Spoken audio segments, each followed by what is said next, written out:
Hey guys, welcome to my channel. I hope you're all doing very well. So this past Thursday, Disney had their huge Investor Day event, and oh boy, did they come out with a ton of announcements. It was absolutely insane. Now, I've already done my video on the Marvel announcements and just the slate of Marvel projects that we are going to be getting in the next few years. So if you want to check out my thoughts on them, I'll leave the link down in the description box below. For this video, we are going to be diving into everything else. We're going to be diving into some Pixar, some Lucasfilm, some Walt Disney Pictures, just everything else that was announced in this huge Investor Day event. But before we get into my thoughts on everything, please be sure to subscribe to my channel and make sure you turn on your notifications so that you can be told when I upload next. Without further ado, let's get into this. So first of all, we're going to start off with Star Wars.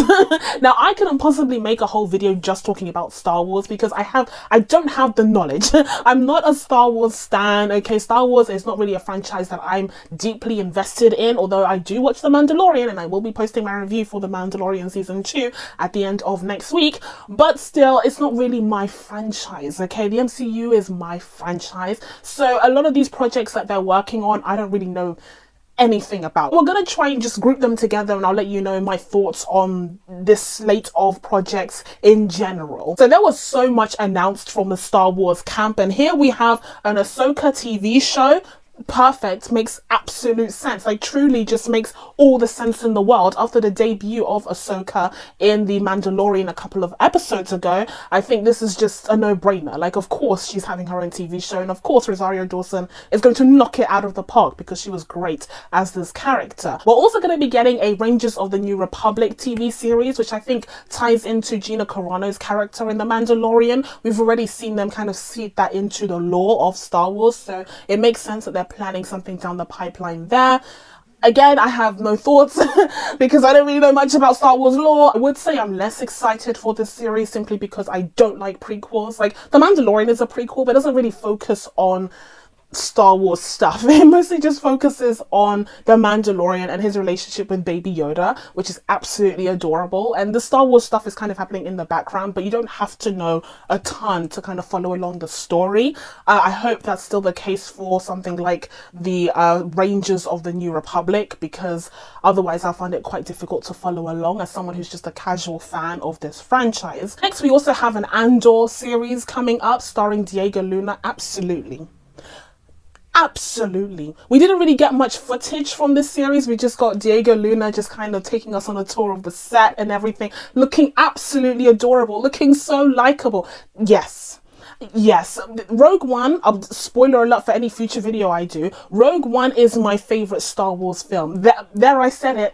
Yes, that's literally what I just said. Rogue One is my favorite Star Wars film because it actually delivers on Star Wars. Like, it's about a war taking place in a galaxy far, far away, and I love that. I absolutely love Rogue One, and I'm so excited to see more from Diego Luna's character.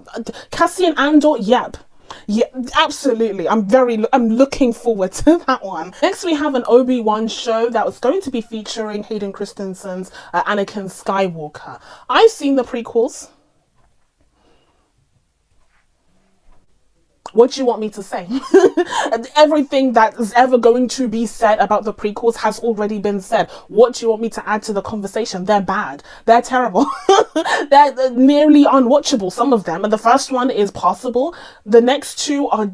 I'm looking forward to seeing, Hayden Christensen get his second chance, because a lot of fans of the prequels, but also fans of, Star Wars who just want to see him get a second chance at it, are looking forward to seeing him appear in this series. And also, most people can agree that Ewan McGregor's Obi-Wan is the best part of the prequel, so the fact that he's getting a show just makes logical sense. Like, yes, absolutely. So, yeah, I'm looking forward to seeing... I'll watch it, but I don't care about the prequels. They were so bad. Ugh. I watched them in preparation to make a video about Star Wars and ranking all of the Star Wars films, which if you still want to see them, let me know down in the comments. But at the end of watching all of the films, I was just exhausted. I was like, Star Wars out. And people were crying about the Rise of Skywalker from last year, so I was like, I'm really just so tired. We also have The Bad Batch, which is a show that I absolutely know nothing about. Apparently it's a Clone Wars spin-off. I do not watch the Clone Wars, so we're going to move swiftly along. We also have a Lando show coming up. Now, this is going to center around Donald Glover's Lando that I can't wait. I truly cannot wait to see Donald Glover come back as Lando Calrissian. I think he was great in Solo. He was one of the best parts of Solo. And that as well isn't a film that I hate as much as Star Wars fans do. I actually thought it was a passable space adventure film that was really fun to watch but had like very little consequence after. But I do think that Donald Glover's Lando was the best part of it. So I'll definitely be checking out his series, especially if it's up to the same level of quality as The Mandalorian is, which I'm hoping that's the case for all of these Star Wars films because there are a lot of them. Next, we also have the Acolyte. Now, this is a series that is apparently going to be about the dark side, which is interesting. A series surrounding the villains, the origins of these villains. And apparently it's going to be set in the final days of the High Republic. No idea what that means, but if you do, then now you know. Next, we also have a droid story. This is kind of like the Star Wars equivalent to the Baby Groot show that Marvel's going to be coming up with. The show that's going to be centered around R2-D2 and C-3PO, and it's probably going to be directed towards a much younger audience, which I'm perfectly fine with. Not everything is made for the 18-24 demographics, so I'm absolutely behind Disney creating a bit more diversity in terms of the demographics that they aim their stuff towards. Like, that's absolutely fine. Next, we also have Rogue Squadron. This was kind of a big deal. If it wasn't such a huge day and a huge event already, I feel like there would have been much more noise surrounding this. But Patty Jenkins, the director, of course, of Wonder Woman and Wonder Woman 1984, is going to be creating a Star Wars series that is going to be centered around the Rogue Squadron. And I actually did watch her cute little video that she had on Twitter where she was talking about her inspiration and her passion for this project because her father was a pilot, and so she's always been inspired to create a project surrounding that, and the fact that, you know, Star Wars has presented her with this opportunity makes her really excited. I think that was such a cute video, and I'm excited to see what she does with Star Wars within the Star Wars family. Now, like with Marvel, where we had the omission of anything to do with Eternals, really, we also had the omission of the upcoming Boba Fett series, which is funny because apparently it's filming right now. So the fact that they didn't say anything about it during this entire event was quite weird. But that is coming up. Now, some people are starting to speculate that that might just end up being The Mandalorian season 3. Now, I have no idea if that's going to be the case, but I think it would be a huge shame because I do like Pedro Pascal's The Mandalorian. He has an actual name. I don't remember what it is. I do love Mando, so I don't want him to be replaced by Boba Fett. So I think if you're going to have a Boba Fett series, then make it a separate situation. I think having a Boba Fett series in general is kind of an odd choice because it will probably end up looking quite similar to The Mandalorian, which is already there and is already a great show. So I don't know if it's necessary to have a separate Boba Fett show, but we'll see how they end up navigating around that. Hopefully it is the case that it is a separate show and they're not trying to replace The Mandalorian, because they are filming right now, which would make them, you know, on time to release Mandalorian season 3 for next year in December, which was also announced. But hopefully they will start filming The Mandalorian season 3 soon, and it won't be the case where Mando is going to be replaced by Boba Fett. So that's all of the announcements that came out of the Star Wars panel, and it's a lot. Okay, my thoughts generally are that it's a lot. Just like with Marvel, Star Wars has a lot coming down the pipeline, and just like with Marvel as well, my biggest concern is monotony. I hope that each of these projects feel distinct and unique enough to really stand on their own 2 feet and generate the buzz that they deserve, because otherwise things are just going to look quite murky, quite samey, and that would be a huge disadvantage for the franchises, in my opinion, because it would kind of dampen the excitement surrounding any upcoming films that might be theatrically released.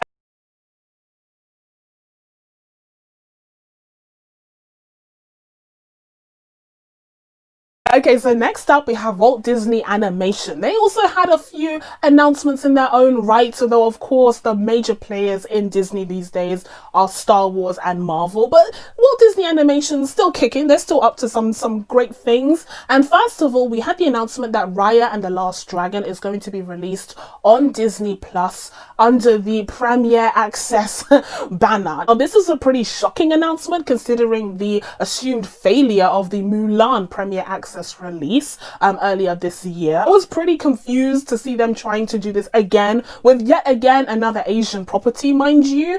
I think it's unfortunate that a lot of these more diverse stories are kind of landing on Disney Plus. You have the case of Soul and Mulan, as I already said, and now Raya the Last Dragon is added to that list. I think it's unfortunate because we'll never get box office numbers for those properties. I mean, they were bound to make at least 100, 200 mil as Pixar / Walt Disney animation films, but they'll never have that kind of track record to look to because they're all landing on Disney Plus. Although Raya and the Last Dragon is going to have a price attached to it, I hope it's not as high as the one for Mulan. Mulan was $30 / £20, which is outrageous. Like, it's way too much. Maybe they'll knock it down to like £10 and $20, something along that line. People will definitely still side eye it, but maybe it'll be a little bit more palatable than the original cost of Mulan. But we'll see. I think it's interesting again that they're trying this strategy again. I think if there was any film that Disney could use to make the Premier Access release strategy work, it would probably be Black Widow, but they're very vehemently deciding that they will still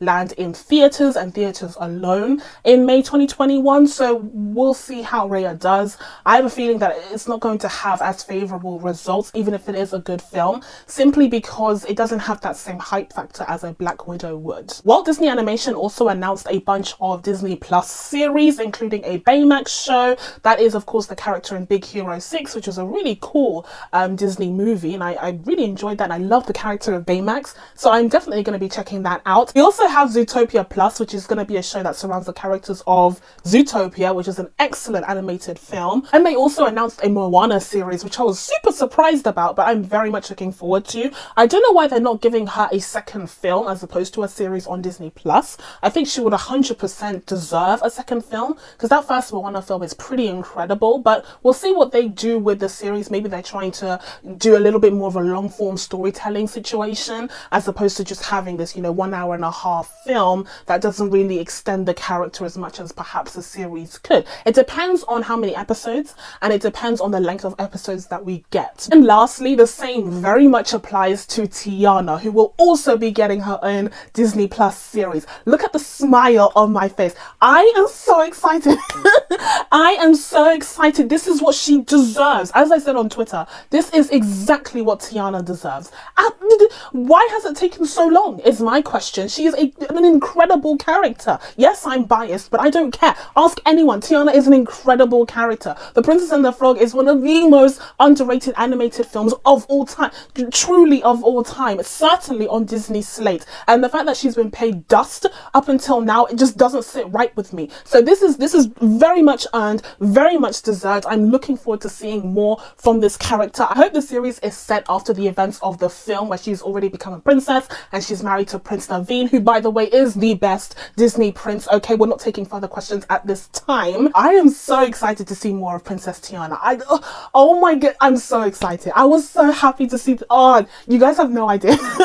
This is like a dream come true for me. And speaking of dreams coming true, we also got a pretty under the radar but just as exciting announcement from Disney Animation that they're going to be working alongside a Pan-African entertainment company called Kugali, I believe it's pronounced. They're going to be working on a series called Iwaju, or I'm not sure how to pronounce it. I'll put the name over here, or you can see the poster. This is a Disney Plus animated series that has been described as science fiction that's going to be landing on Disney Plus in 2022 or 2023, I believe. I am so excited. Did you hear what I said? I said Pan-African science fiction show. That's what I just told you was going to happen on Disney Plus in 2022. Wow. I think that is absolutely incredible that Disney is investing in such diverse storytelling. We also had the reveal of Encanto, which is a film that's taking place in Colombia that has music by Lin-Manuel Miranda in there. But just the diversity in Disney's storytelling is what's getting me so hyped. It's what's getting me so excited because it truly feels like they are an international brand at this point. Disney Plus is going to be available all around the world. So why not have stories representing the audience that it is marketed towards? Why not have more diverse storytelling? I think this is just Disney walking the walk, and I very much appreciate that. I very much appreciate hearing news about projects like this because it just shows how diverse storytelling can really, touch the lives of so many people all around the world and get people to learn more about different cultures and just make the world seem smaller as opposed to more divided. We also got got quite a few announcements from Pixar. There weren't really many that I was wholly invested in or interested in. The biggest announcement I would say is that they're going to be developing a film that is called Lightyear, and it's centered around the character of Buzz Lightyear from the Toy Story franchise, and he is going to be voiced by Chris Evans. Yes, Captain America himself. Okay, some people were actually kind of disappointed by this because they wanted Tim Allen to voice the character, as he usually does. This is centered around a younger Buzz. Technically, like, he's a toy, but he isn't really age, but he's younger here. It's like a prequel where he's kind of fresh out of the factory, maybe. I don't know. I don't know what this is going to be about. I'm not the biggest Toy Story fan. Like, it's not my favorite Pixar franchise, but I am still looking forward to seeing what they do with the character of Buzz. Walt Disney Pictures also had quite a few exciting announcements. We're going to get a Sister Act 3, which is crazy. I'm very excited for that. Whoopi Goldberg will be returning, which is very exciting, although apparently Tyler Perry is going to be producing this, so hopefully it's good.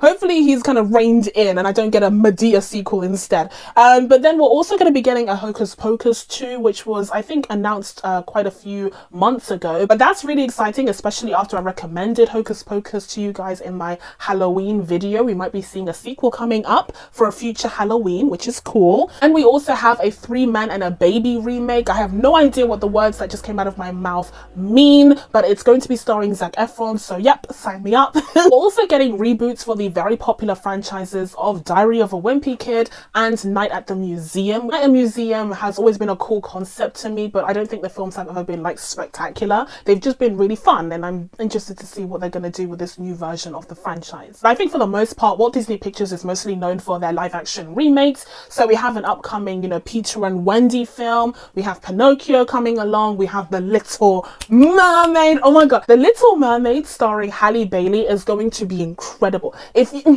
you guys ever had any doubt, listen to Ungodly Hour. Listen to the album of Ungodly Hour by Chloe and Halle, and your mind will be blown. She's going to eat up that soundtrack. That soundtrack stands no chance. We stand no chance as a public, as viewers, as spectators, because she's going to eat it up. Her voice is incredible. I'm less certain about her acting ability. I'm certain that Disney will get some great acting coaches to bring her up to par so that she can perform acting wise just as well as she can vocally. In terms of her singing, there is absolutely no question she's going to knock it out of the park. I'm excited for The Little Mermaid just in general. I think of all of the live action remakes that are coming up, The Little Mermaid is the one that I'm most excited about. That and Hercules. Where is my Hercules? Where is my Hercules? Hercules is one of my favorite Disney animated films ever. Where is it?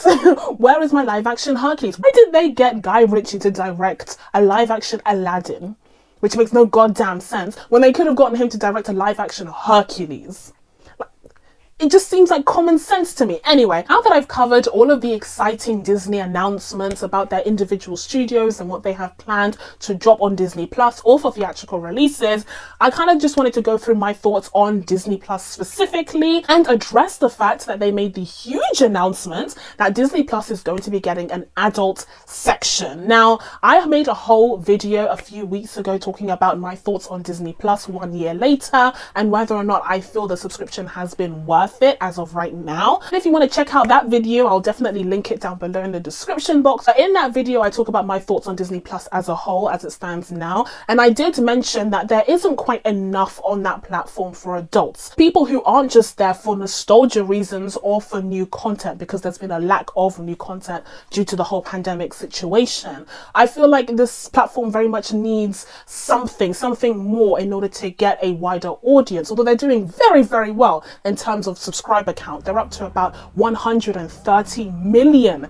subscribers across their platforms, and a lot of that is Disney Plus as well, which is absolutely insane. It's absolutely insane. For comparison, HBO Max is roughly at like 10 to 12 million, which is just such an embarrassment. But anyway, this isn't about HBO Max now. This is about Disney, and I do feel like getting this adult section will be a huge boon to this platform. Now, apparently, in what is a first for an American company, this platform will actually be available for international audiences and not domestic ones. So this addition to the app is going to be called Star, and you're going to need some sort of code or some some sort of verification for your age in order to be able to access it, which is interesting. It's going to give us access to a ton of, you know, Fox titles and adult Disney titles that they have in their archives, which is so exciting. This was the whole purpose. This was the whole purpose of Disney acquiring Fox in the first place. They wanted to use Fox's extensive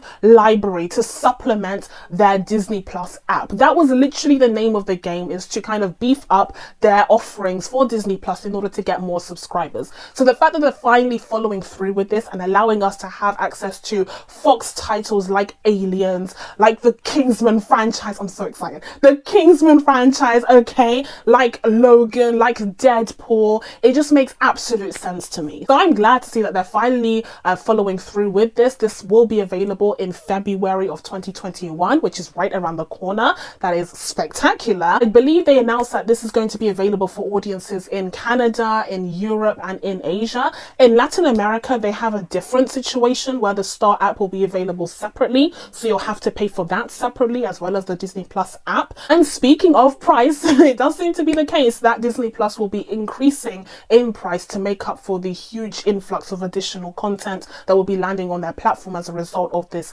adult section. So I'm really interested to hear your thoughts on this adult section and the fact that Disney Plus is going down that route. I think it definitely makes them more competitive in this market. I think it makes perfect sense for them to do this internationally, because domestically they already have Hulu, which is a huge platform in its own right. So it makes sense that they're kind of targeting it towards, you know, other audiences that don't have Hulu as of yet. Although I personally think it would make much more sense for them to consolidate everything and have Hulu be a part of Disney Plus, be a part of the same app, and just charge a little bit more to make up for the fact that people now have Disney Plus, Hulu, and even potentially ESPN. That's it from me. Now that I told you guys my thoughts on Disney Plus and the huge announcements that came out of the Disney Investor Day event, it's time for you guys to let me know what your thoughts were on this event down in the comments below. Please be sure to subscribe to check out new videos coming up. Thank you guys so much for watching. I really appreciate it, and I will see you in the next one. Bye.